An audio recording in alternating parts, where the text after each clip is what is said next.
for 70-odd minutes, and I do mean odd, and he offered zero solutions.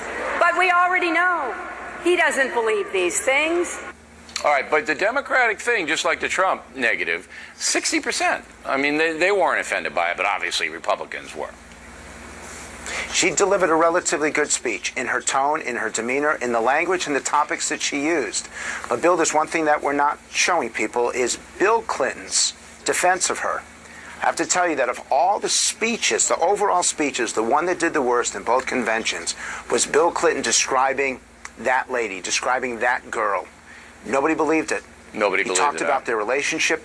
He had no credibility and didn't move anyone. At least he tried. Now, I want you to explain how you do these things. We got about 90 seconds left. So you get a crew, what, 31 people in Columbus, Ohio? And how were they divided up, and how did you choose them? So they respond. We had over 1,000 people responding for the 31 that actually got in. And these are people who are absolutely committed undecideds. They may have a leaning. And in fact, a third of them leaned towards Trump, a third of them leaned towards Clinton. And when the two conventions were over, Trump and Clinton had essentially the same level of support, which is exactly what you're seeing in the polls.